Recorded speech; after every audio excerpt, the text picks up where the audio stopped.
Hey, I'm Alex Saenger with Keller Williams Capital Properties, and I'm here with Michael and Dot from Maryland Carpet and Tile. And today we just wanted to do a quick video to tell you about some of the trends that we're doing in most of the properties that we're selling. Yeah, we're going to replace the carpeting, we're going to do some painting and change out the lighting.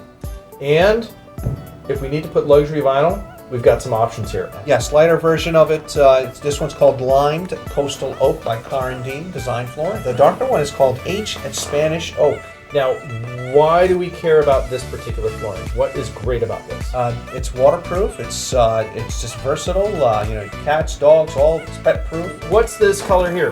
That's called Agreeable Gray by Sherwin-Williams, a very popular color. And what's this color here? We like to call that real estate beige. It's actually taupe. Real estate beige. Yes. Yeah, taupe, also known as bland. No matter what, we're going to use the grayish, and we're going to use a trim white for the trim and the doors, and we're going to use a ceiling white for the ceiling with an accent color for the walls. Absolutely. So these are just some quick tips that we wanted to share with you guys so that if you're thinking about putting your house on the market, don't pick your own colors.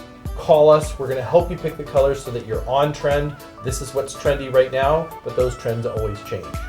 Yep, absolutely. We look forward to working with you and beautifying your house so that way it can get sold in a very quick time.